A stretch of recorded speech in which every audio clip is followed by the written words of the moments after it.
Welcome to Talkin' Shit. I'm your host, Eddie Ifft. I don't know why I always say that. I just do. This is Talkin' Shit. I used to do two podcasts. I did Talkin' Shit and I did the Wadcast podcast. I'm thinking about converging the two because I like to do fitness a lot. I don't know why. It's really weird. I should be in better shape the amount I work out, but I'm not.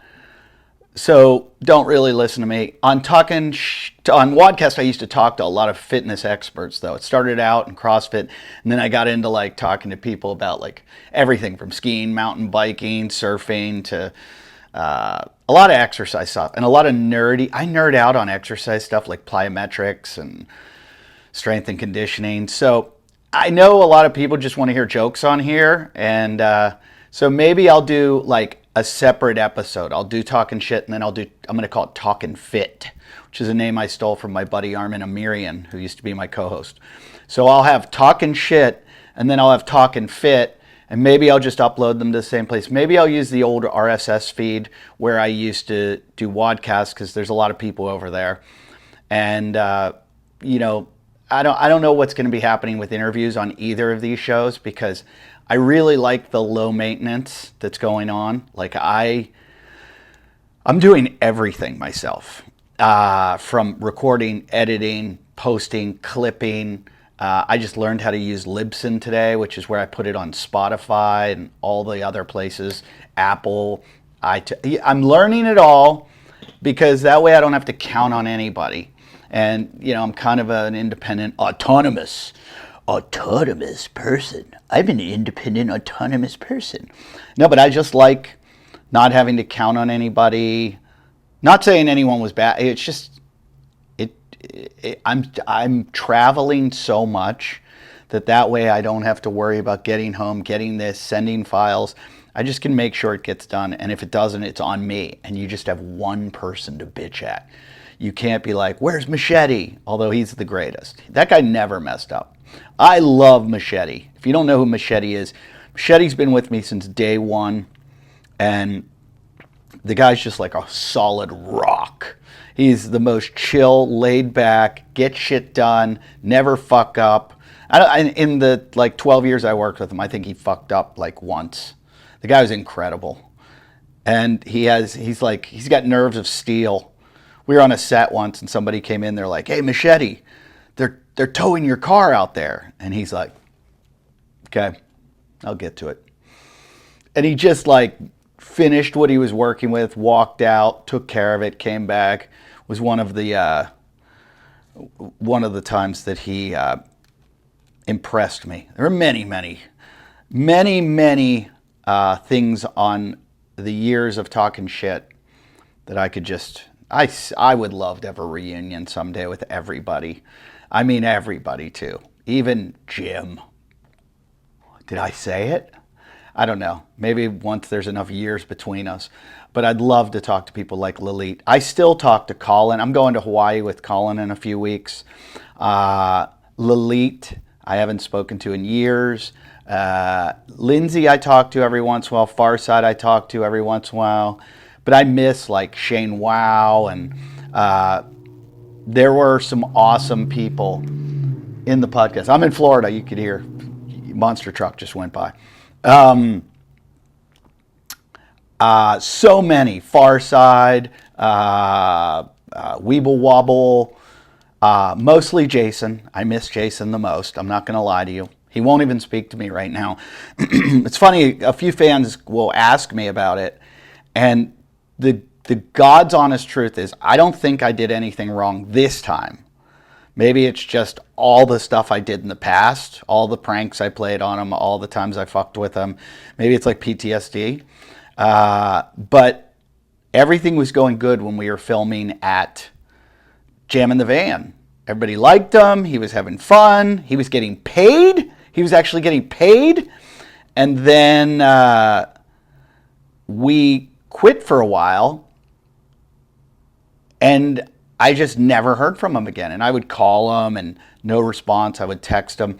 And even friends, like Chris Wilde and stuff, I'd ask them and they're like, yeah, somebody said he doesn't want to talk to you because he thinks you'll try to rope him into coming back.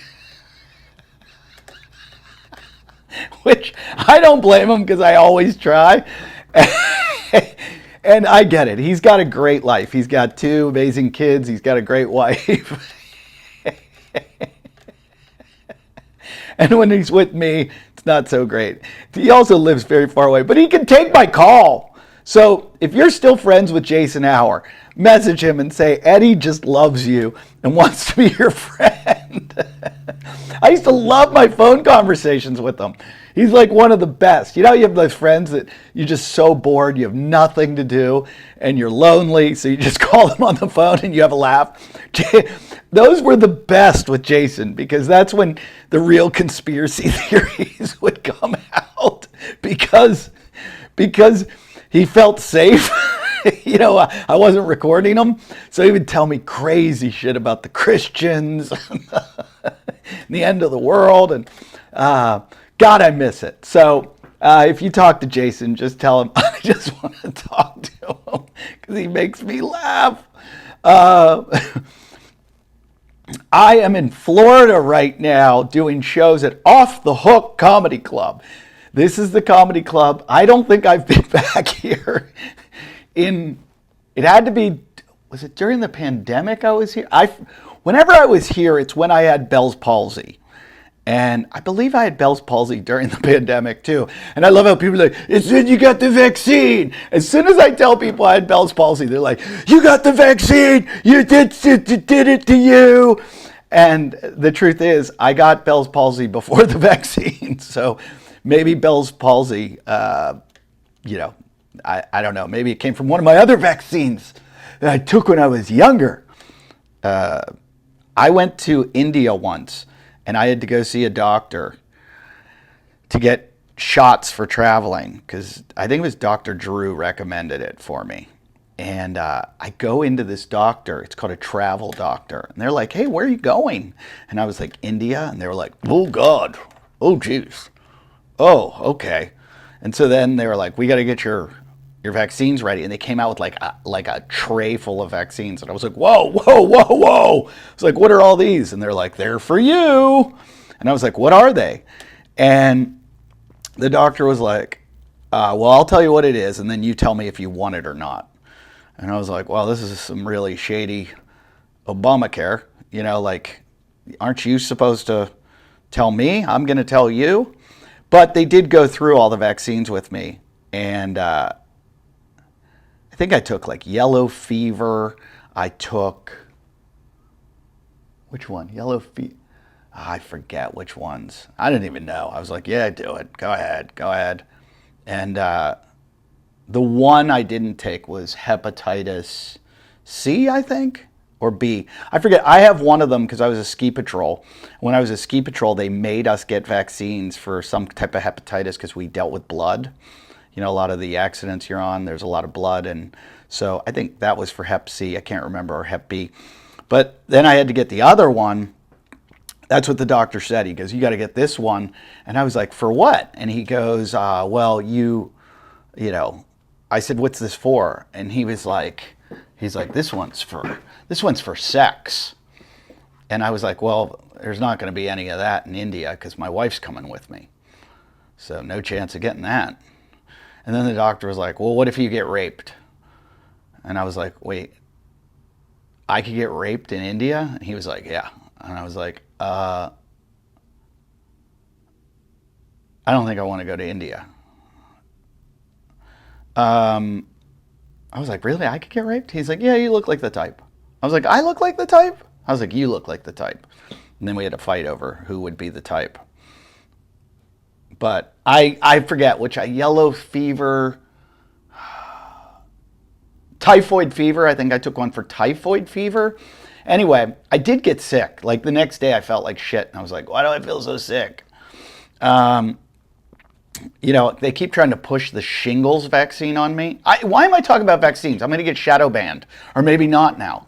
Maybe now that RFK Jr. I can't. I wish I could do a good impression of him. I feel like it's kind of mean. It's kind of mean to do an impression of him. The guy's got like some kind of weird thing with his throat, and I don't know. I wouldn't want people making fun of me when that's a better RFK Jr. He talks like he's taking a big dump, like he's constipated and he can't get it out. I captured a dolphin once with my bare hands, and I put it in the trunk of my car, and I took it to the Central Park Reservoir, and I set it free. It's almost out. What was I talking about? The vaccines. I took yellow fever, I took typhoid fever, and I forget what I was talking about. I had no plans on talking about RFK Jr. today. I wanted to talk about the fact that I'm in Florida right now at Off the Hook, where I had Bell's palsy, and I had to perform. My wife, after we went to the emergency room, and they said that I had Bell's palsy, drove me to the airport. Drove me straight to the airport from the emergency room. And I said, "Where are you going?" She goes, "I'm going to the airport." And I was like, I look like this. Like I look like, remember when Billy Idol used to put his lip up and he would sing like that? That's what I looked like, but I couldn't move that side of my mouth. So I was like, this was Bell's palsy. And my wife, I look like this. And she drives me to the airport. And I'm like, "Where are you going?" And she goes, you have to go to the do your gig. And I was like, I can't talk. And she was like, "Well, if you stay home," she was like, "if you stay home, you're just gonna bitch the whole time. So you need to go to do your gig." I was like, "Okay." I was like, "I can't say P." I just said it better. I couldn't say P or F. I was like, P, F, P, F. And my wife's joke was, she goes, "Well, don't do any jokes about P.F. Chang's." That's what she said to me. And then she dropped me off at the airport and said, "Goodbye, stroke face." And I went to Off the Hook. And I called a buddy on the way, a comedian named Joe Matarese, that Joe had Bell's palsy. And Joe was like, "Don't even go." And I'm like, "I'm on my way." He's like, "Don't do it. You're going to bomb so bad." And I'm like, no, I'll be fine. And I went on stage the first show, and it was like, eh. The second show got worse. The third show, I think I did 4 shows. By the fourth show, I was just up on stage. Like, I didn't say a thing about it the first show. The second show, I acknowledged it. The third show, I started talking about it. By the fourth show, I was up there going, "I have a disability. I have Bell's palsy, and you don't know what it's like to live like this." And I had had it for a day. And I was like, I had made myself a total victim. I was ready to try out for America's Got Talent. I had a whole plan ahead of me because I didn't know how long it was going to last. And so I'm up there on stage, and I just start bombing so badly. But like, people want their money. Some guy, I think, asked if he could get his money back, and I lost it. I was like, "You don't understand what it's like to be disabled." I think I called the guy the C word, and I was like, "It didn't come out right, you cunt." "You're making fun of disabled people." And it's like one of the only times I've ever walked off stage in the middle of my act. But I walked off stage, I went back to the green room. I'm not kidding, I had found out that day also that my mom had been rushed to the ICU, and my mom was really sick, and she subsequently then died. And I loved my mom more than anything in the world. So I was having a bad day, to say the least. I had Bell's palsy, find out my mom's in the ICU, and I have to fly the next morning because I couldn't get a flight out that night. I had to fly the next morning to go see her in Pittsburgh. And so I'm not doing well. And I think I had a breakdown in the green room. And to Captain Brian's credit, who is the owner, Brian Spina, of Off the Hook, and his family, they all stuck up for me and came back to the green room to see if I was okay. And the manager at the time was a really sweet woman, and I think they threw the guy out who was giving me shit. And it was one of those times where I've never felt so low, but I don't think I've been back since then. So even though they stuck up for me, I think they were like, we've had enough of Eddie. And it's been like 4 years or something. So I'm back there tonight. I'm in Florida. I did a lot of promo for these shows because they're Tuesday, Wednesday, Thursday shows. Like Friday, Saturday sell because people want to go out. Tuesday, Wednesday, Thursday, they come out if they know you. And I don't know how I'd sell it. I bought a lot of ads, but Brian was not optimistic. But we're also living in these times where everybody's pretending like the economy's not bad, but it's fucking horrendous. And so we know as comedians the truth because tickets aren't selling like they usually do. And so I don't know how many people are going to be there, or, Brian might wish I had Bell's palsy, Captain Brian. But they brought me back, and I'm there tonight. And Brian was mad at me because of the videos I made. If you watch on my Instagram, I think it's up there. I made a promo video, and all I did was shit on Florida. Well, shit on Naples, where I am.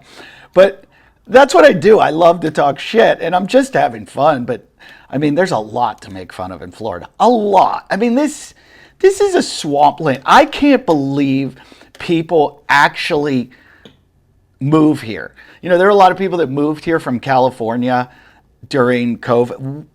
I get it. It was less restrictive. Your kids can go to school, but who wants to?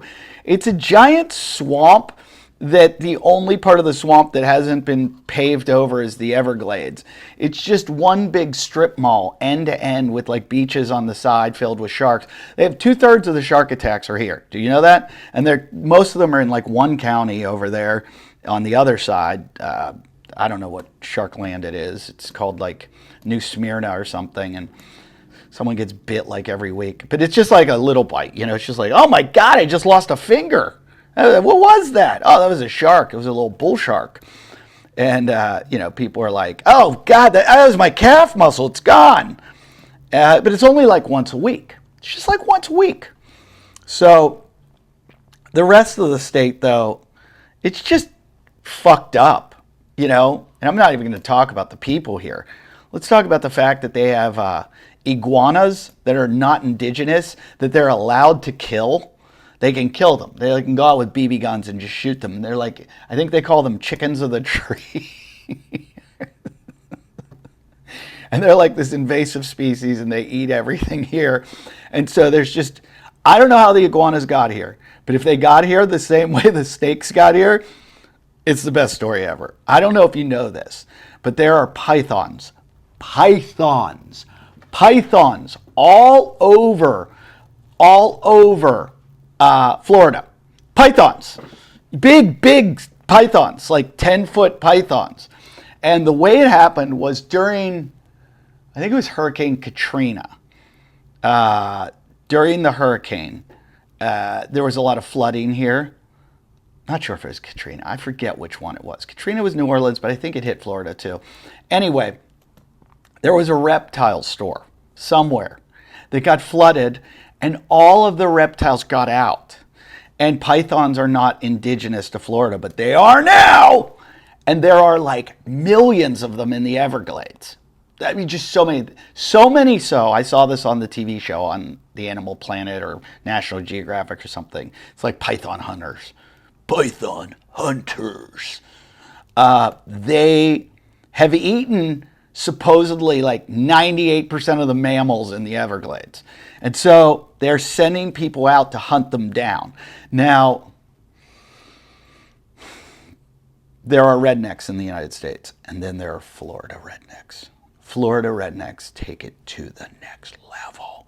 They don't have monster trucks. They have like monster swamp buggies. And if you watch the show, they take their swamp buggies out into the Everglades. The show could just be about their swamp buggies. Their swamp buggies are so good that could be the whole show. It could be like, hey, welcome to Swamp Buggies. Today we're going to go see Jephthah's, I just used an Amish name. We're going to go see Jethro's Swamp Buggy.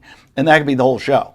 But that's like a side part of it because they go snake hunting. And so they get in their swamp buggy and you're like, is that his vehicle? Can we talk about his vehicle that he used a ladder to climb up in?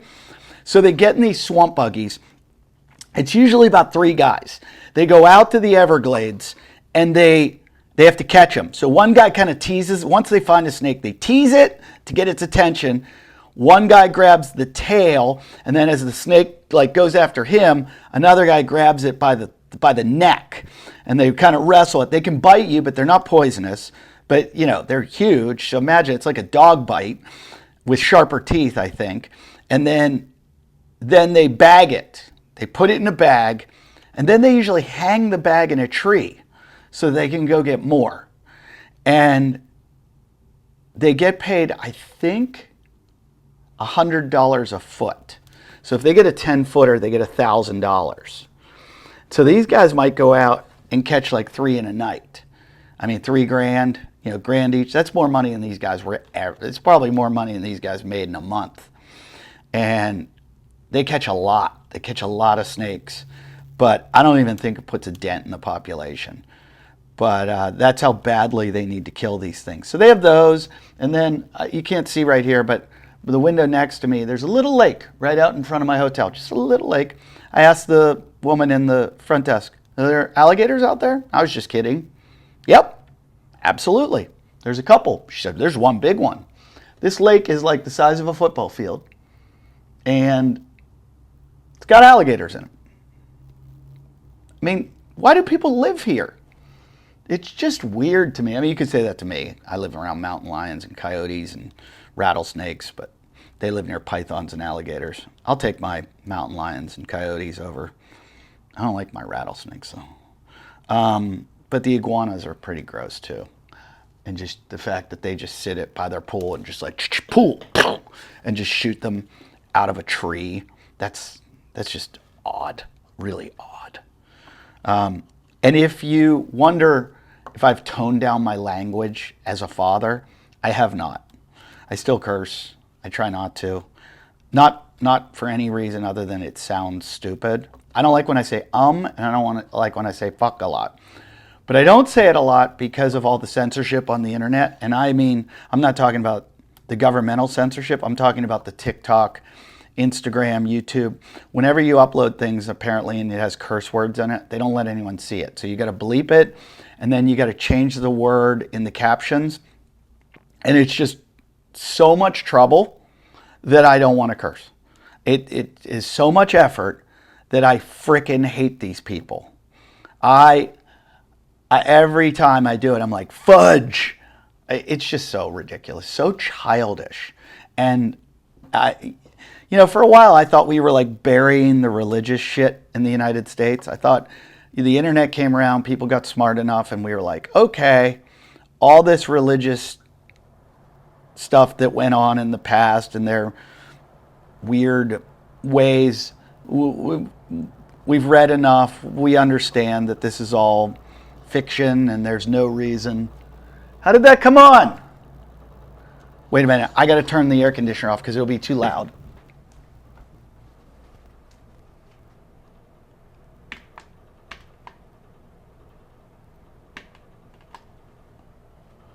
Off. I turned you off. Off with you. Off with you. I don't know who they think they are here at this hotel that they could just turn that on. Anyway, so that's why I don't curse as much, because I just don't want to deal with it on YouTube and Instagram and TikTok. Because I post clips there because I'm trying to get more numbers to the podcast, which I gotta be honest, guys, we're doubling every episode.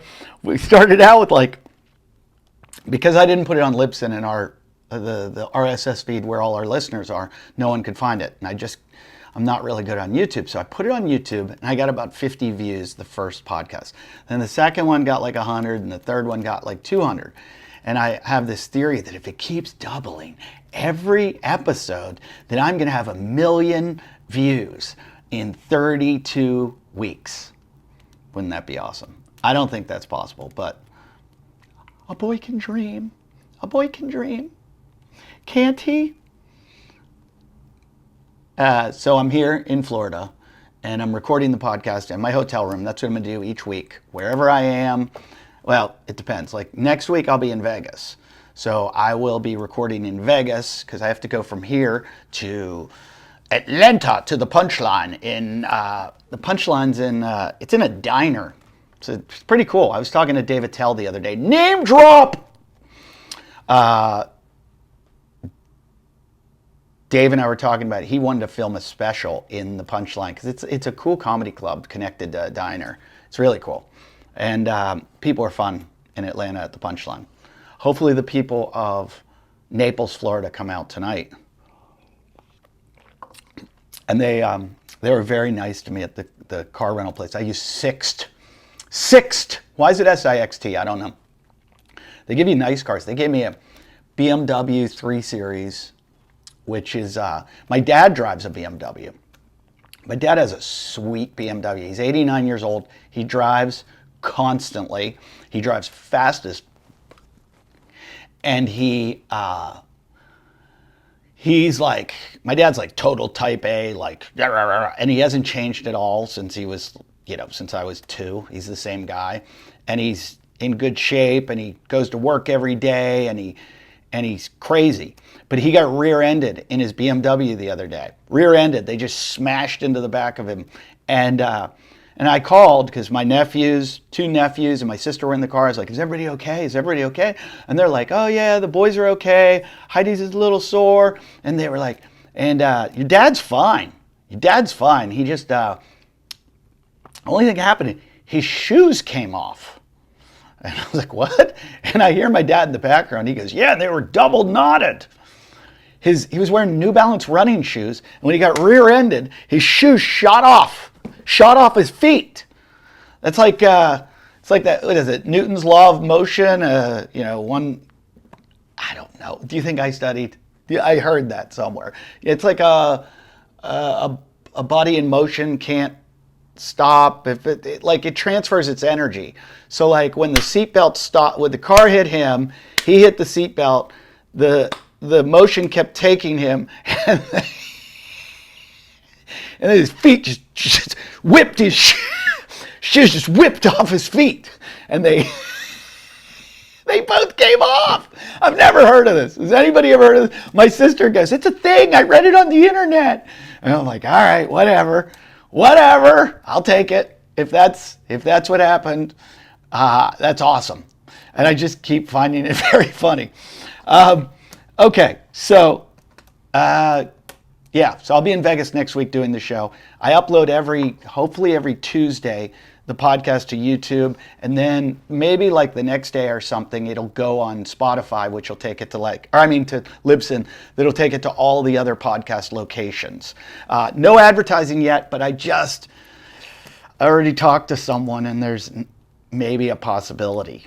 So I really would rather make this a Patreon thing. I'd rather be able to come on here, and if I could pick up steam as a Patreon, I would rather do that and not have to take advertising, because I don't want to have to kiss ass. I would rather just have to listen to listeners bitch at me. Do me a favor, write comments on YouTube. It helps. Comments, Instagram, YouTube, everything's at Eddie Ifft.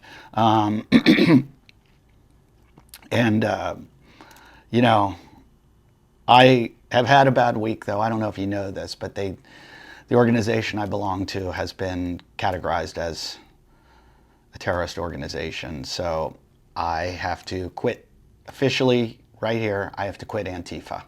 So bye, guys. I won't be at the meetings anymore.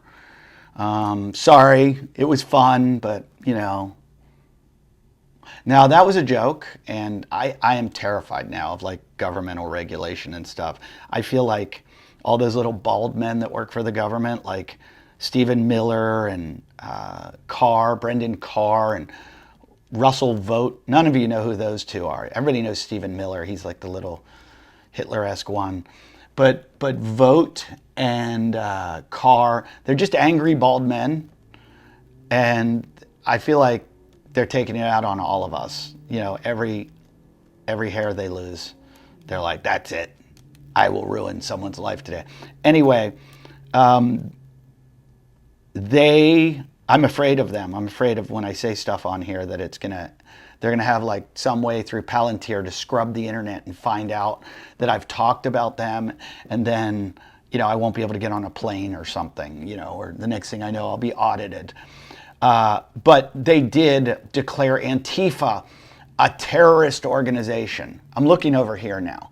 I'm looking because the camera's right here, and my friend Phil Buckman, who's a technology expert, said to me, I saw your podcast. Why aren't you looking at the screen? And the reason I'm not is because I'm here, okay? I'm in the middle, but over here is where the camera is. So in order for me to look at the camera, I can't look at myself, and God, I love to look at myself. So now I'm looking at the camera. Does this look better? You guys tell me, because I don't think I could do this. I couldn't look at that green dot the whole time. I have to look. It's like looking in the mirror, and I'm just so happy to see myself. Oh, God. Yeah, so Antifa was declared a terrorist organization. I never met anyone in Antifa. I've never seen like invites to like evites to like meetings. I've never seen them march. The air conditioner's on again. I don't know how the fuck it keeps doing this. It says off on the wall. Why are you off? Okay, there. I didn't do anything. It just went off. Maybe it has Alexa attached to it. I have Alexa at home, and I think if Alexa's recording my conversations, that I'm going to go to jail for a domestic for the way I talk to Alexa, because I scream at her constantly. And sometimes we have like multiple Amazon Echoes, and like I'll go like, Alexa, stop, and the one will stop and the other one will start playing, and it's like having smoke detectors in your house chirping, and you just don't know how to stop them or where they are, and it always ends up with a hammer. I've threatened Alexa with the hammer. I'm like, I will break you in half. I will beat you, bitch. And I'm afraid that Alexa's going to report me and be like, he's abusive, or she's going to like tell Siri to light herself on fire in my pocket. But either way, I am done with Antifa. Antifa. How do you say it? Antifa? Antifa. I don't know anyone that's ever been in it. I don't know anyone that knows anyone in it.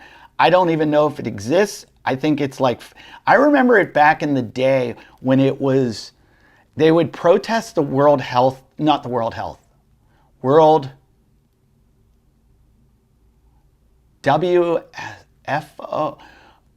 There was some like global meeting that used to go on, and it was like in Seattle, and they would go WFO or something. I forget what it was, but all these like global leaders would meet, and Antifa supposedly would come protest it. And I didn't know anyone or what they stood for or anything, but I realized, I remember they came to Pittsburgh once, and they were threatening that they were gonna, bust up buildings and stuff of like banks and blah, blah. They had a whole list that they were gonna go after. And somehow my buddy who owned a gym in Pittsburgh, who's really good at publicity, got his name on the list that Antifa was gonna come like crash his gym and throw bricks through the windows. And so they kept talking about it on the news, that his gym was on Antifa's list, and he just did that to get some publicity. But that's the thing. I don't remember them doing like during like the BLM protests. I don't know. I don't know what they are. I don't think there's a website where you could go join, but they've been deemed a terrorist organization. And I don't think QAnon was ever I guess QAnon is kind of the right-wing version of them. You've got QAnon and you've got Antifa. I don't think either exist in reality. I have tried to find QAnon a million times on the internet. I've gone on 4chan, I've gone on 8chan, and people are like, you can't, I couldn't get on 8chan, I couldn't find it. But I just wanted to go chat with them. I wanted to have a little bit of a little conversation. Couldn't get to them. Don't know if they exist. If you're out there, QAnoners, I want to talk to you. I've had guys in my audience kind of yell the slogan, where we go one, we go all. So I'm like, you're a QAnoner, and I have some family members that we think are QAnon, but I don't know where these people find this shit, because I am on the dark, dark edges of the internet. No, I'm not. I don't dip deep in the internet at all. But you would think there would be like paths to get there, and I've never found either. You know, maybe I'm too moderate that they don't tease me. The Antifas and the QAnoners won't let me in because they don't see me as having terrorist abilities. I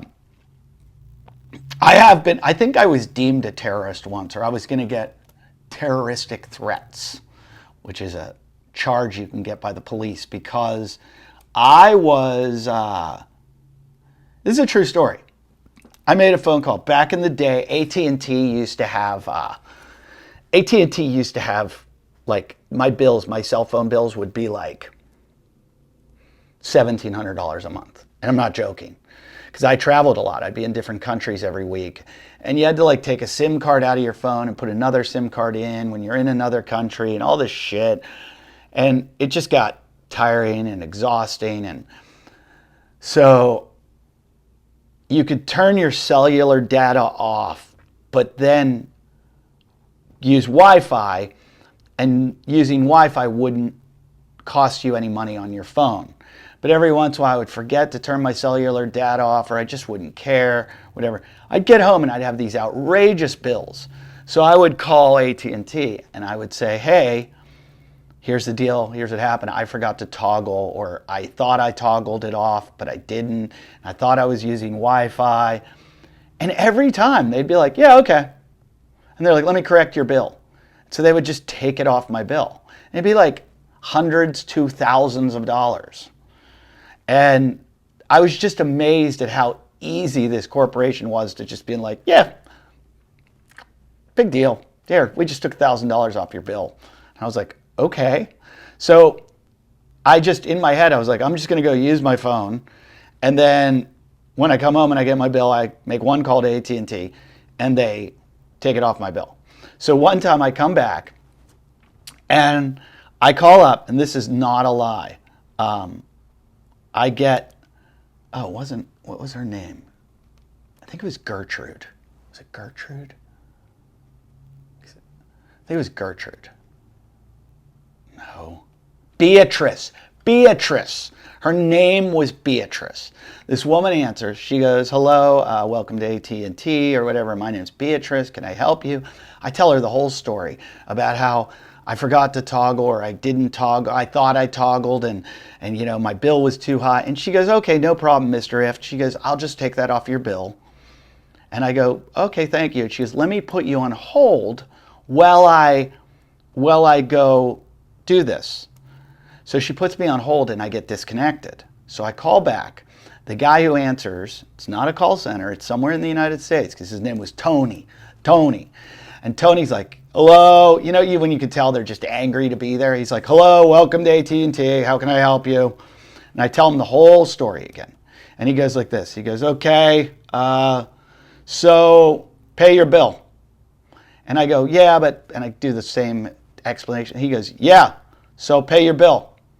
And I go, okay, obviously there's a misunderstanding here. I go, could you please connect me to Beatrice? She already said she was taking it off my bill.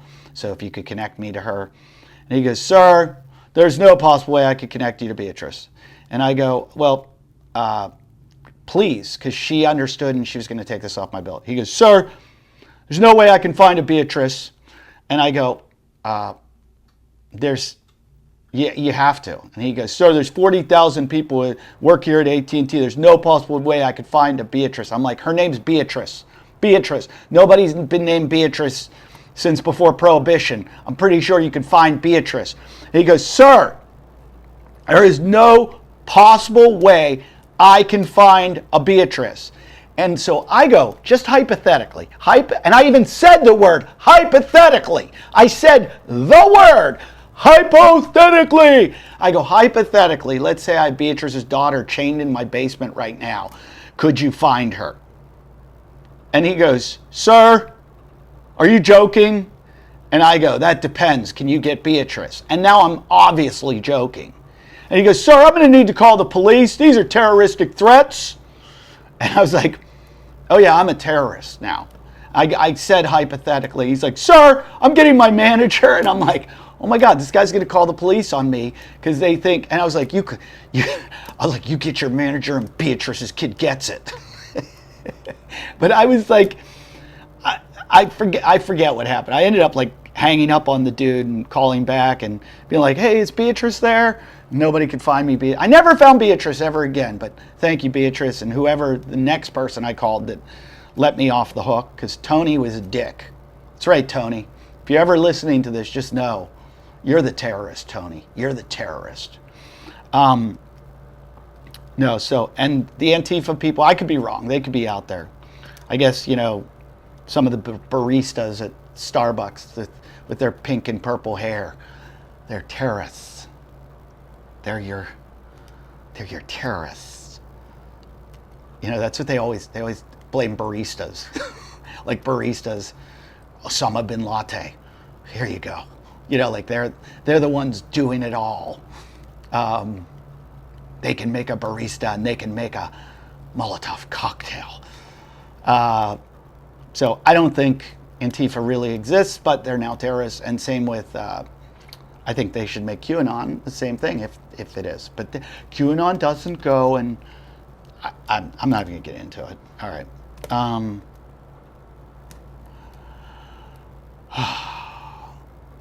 What else do I? Oh, we bombed Venezuela again. Did you see that? Well, we didn't bomb them. Trump doesn't want to get in like a real war. He just likes he likes to kind of like play. It's like he'll be like, let's go after the drug dealers. Let's get them. They're a bad guy. It's like playing cowboys and Indians. He's like, send the Navy SEALs and just bomb them. And I find that kind of futile. When the demand is here, they're going to keep making drugs because the demand in wherever, if it's not in Venezuela, it's actually the cocaine apparently is all made in Colombia, but we're going after Venezuela. Why would we go after Venezuela? I mean, it's like they have oil or something. Oh my God, they have oil. So that's what it is. They're getting you used to that we're going to be, we're going after the drugs, and then eventually it's going to be like, well, now we have to do a regime change, and somehow now Venezuela's going to be giving us all their oil instead of Russia and China. See that? It's always about oil. It's always about the oil. It's the oil. The oil. I don't know how much more I want to talk to you today on this podcast. Just kidding. I could talk all day. I have a problem. And the best thing about being on the road, it's so lonely that I have no one to talk to. And then I get on and I have a podcast and I can talk forever. So I could talk for today. It's not that I don't want to do a long podcast. It's that I have short battery life, and my audio is connected through my port where I should be charging my phone. And today is my cardio day where I run for an hour at a low heart rate. I gotta do zone 2. And so I gotta run for an hour and it's boring. And I need my phone so I can listen to podcasts. And if you're like, hey Eddie, what podcast do you listen to? I listen to Breaking Points a lot because they're anti-establishment people. They're against the establishment. I'm kind of like that myself. No, I like it. I like anything where there's a left and right. And today I started to hear a really, really good debate about trans people. And then they stopped it. They shut it off. I guess they've talked about it a lot, but it was really because I hear both sides of the debate and they both make a lot of sense. And I think I'd love to hear more debate shows where qualified people talk about things and we get to hear both sides, because the media is so biased now. I mean, not even just the conservative, like Fox is so biased, and then CNN is so biased. All these like legacy media, giant conglomerates are so biased that if you're watching only one of them, it's going to corrupt you. You can't, and I believe that's the whole problem. I want to do reality shows where we go make like one Fox viewer live with like a house full of libs and all the TVs and all the media in the house is liberal, and then we see what happens over a year, and vice versa. We put like a liberal in a house with a bunch of conservatives and they only have conservative media, and see what, because I really think that people are just brainwashed. I think this shit is completely brainwashing people, and the echo chambers and all that shit that goes on. So I really like to see debates where people talk from both sides, and they've got to be intelligent. And I think when you hear the debate, you'll find out that there's value in what both people are saying. And so the truth is somewhere in the middle, which is how this country was supposed to be run. We were supposed to find like consensus. Oh, imagine that. Compromise. Remember that word, compromise? No. We don't do that anymore, because we've learned how to isolate everybody and keep them away from the knowledge that they should have. So Breaking Points is pretty good. There's another one called Left, Right, and Center that I like, that has all points of view, and it's good. It's good. So I need that for today, because I can't spend an hour just with this brain right here. I cannot spend an hour thinking, or I will go absolutely insane in the membrane. So last subject that I want to talk to before we go is, and again, if you want to message me, YouTube, Instagram, TikTok, just get a hold of me. Facebook, get a hold of me, ask me questions, give me ideas. Let's get this podcast to take off. Let's make this the #1 podcast in the world. It'll be so funny if I can make this somewhat popular, doing it from my phone, alone, with nothing. I want to talk about beauty pageants, because I'm a huge fan. I'm a massive fan. Every year, I fly to see Miss America and Miss Universe. No, I've never gone to any. I used to watch them as a kid. My dad would be like, all right, we're going to watch. And the family would sit and watch. I probably like twice or 3 times, but I was young. And that's back when there was like nothing on TV. So you had to, because I'm like fucking Methuselah. I'm so old. But I don't know. I just saw a news story, something about the NDAs, that they're not going to have to be under these strict NDAs. Why were they ever under NDAs? Anyone that does an NDA, you know you're up to no good. I put people under an NDA because I did, with talking shit, because I gave them access to my socials and stuff, and like, you don't want them like going through and being like, all right, let's expose him for this or that, whatever. Anyway, that's the only time I think I've ever used an NDA. I know a comedy club owner that I used to make fun of all the time, Craig Glazier. You might have heard me talk about him on this show. Craig Glazier, oh, that hurts so bad to do. Craig used to own a comedy club called Stanford and Sons in Kansas City, Missouri. And there's a million jokes about Craig. I talked about him ad nauseum. I used to have him on the show. He's been a guest on the show a million times. And a lot of other podcasters like to talk about him. I know the Legions of Sanks guys love to talk about him. He was hilarious. He was I don't want to call him a bad person. Let's just say he wasn't raised correctly. But Craig passed away a few years ago, and he used to make me laugh. He was racist. And I know you're like, you laughed at he was just like dumb racist, like ignorant, not ignorant. It's so hard to explain the guy, but he was just so bad that he was funny.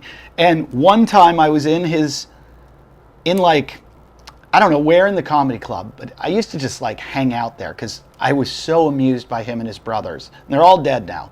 So anyway, I see this NDA that he has his waitresses sign that basically says this is a comedy club and we have a right to, or like you can't sue for sexual harassment. Basically saying like comedians are going to make sexually, I think that's what he was going for. Like comedians are going to make provocative jokes, and so you can't sue for that because that's the kind of environment that it is. It's like saying you're in a strip club, you can't sue the customers because they're, grabbing your tits or whatever. Even though I think you could. I don't know. Let's not get into that.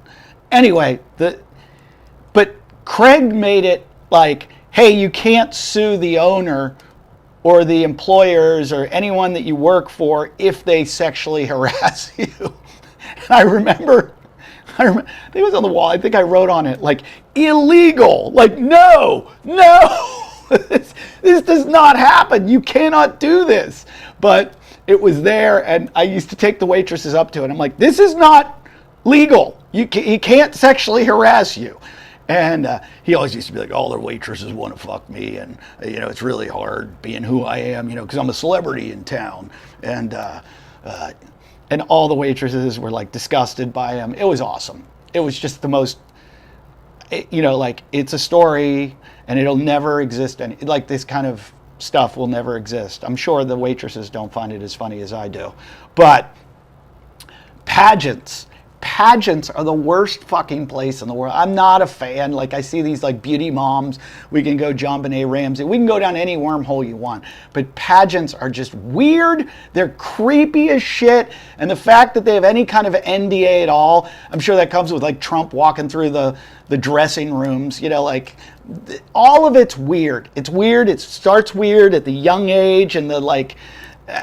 I get it, like you're pretty and we should value you for being pretty, but you're all around, you can speak and you can answer questions and blah, blah, blah. I'll never forget, I was one time doing a show, this is years ago, and I'm going to pull it somewhere like in Virginia. Oh no, it was in like Mississippi. And I'm in Mississippi, like Biloxi, Mississippi. And I'm at a hotel doing a show where it's at some casino and they're having like Miss Mississippi there that night. And in the pool with me is the former Miss Mississippi, and she's hot. She is hot. And I was single and I had no chance. But I'm having a conversation with her. And we're talking, and I told her I was the comedian that was performing there. She told me she was presenting as former Miss Mississippi. And then her mom's like, oh, you're a comedian. And they were from the South. And oh, you're a comedian. Oh, isn't that special? You're a comedian. Oh, where are you performing? I said, oh, I'm in the casino. Oh, maybe after the pageant we'll come over there. But we got to get back to our rooms and get our beauty sleep, if you know what I mean. So she goes, at one point, she goes, what do you think of Howard Stern? And I go, oh, I like him. I go, yeah, he's really funny. I like his show. I listen to it a lot, and blah, blah, blah. And she goes, excuse me? And I'm like, and I didn't know it was a trap. But she goes, you like Howard Stern? He exploits women. He exploits women. And I go, I don't know if he exploits women. I go, those women go on there, they volunteer to go on there, and she's like, and then he exploits. I go, well, they know what they're getting themselves into, and they do it because it can promote their career, whatever they do, if it's stripping or porn or whatever it might be. So I don't think it's Howard that's exploiting them. And she's like, he exploits women. And I'm like, I go, are you kidding me? I go, you got your daughter in a pageant. That's one of the most exploitive things I've ever seen. I go, that's the pot calling the kettle black. She goes into the hotel and reports me.